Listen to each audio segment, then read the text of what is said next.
بسم اللہ الرحمن الرحیم۔ السلام علیکم۔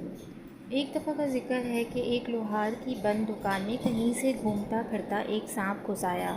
یہاں سانپ کی دلچسپی کی کوئی چیز نہیں تھی۔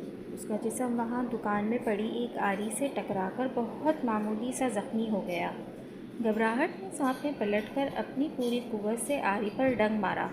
سانپ کے منہ سے خون بہنا شروع ہو گیا۔ اگلی بار سانپ نے اپنی سوچ کے مطابق آری کے گرد لپٹ کر اسے جکڑ کر اور دم گھونٹ کر مار ڈالنے کی پوری کوشش کر ڈالی۔ دوسرے دن جب دکاندار نے ورک شاپ کھولی تو اس نے ایک سانپ کو آری کے گرد لپٹے مردہ پایا، جو کسی اور وجہ سے نہیں، محض اپنی طیش اور غصے کی بھینگ چڑھ گیا تھا۔ بعض اوقات غصے میں ہم دوسروں کو نقصان پہنچانے کی کوشش کرتے ہیں، مگر وقت گزرنے کے ساتھ ہمیں پتہ چلتا ہے کہ ہم نے اپنا زیادہ نقصان کیا ہے۔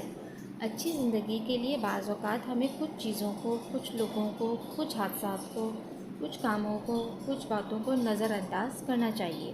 اپنے آپ کو ذہانت کے ساتھ نظر انداز کرنے کا عادی بنائیں۔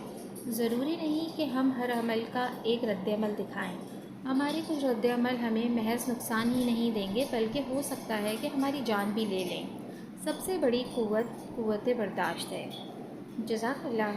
اگر آپ کو میری یہ ویڈیو پسند آئی ہے تو پلیز میرے چینل کو سبسکرائب کرنا نہ بھولیے گا۔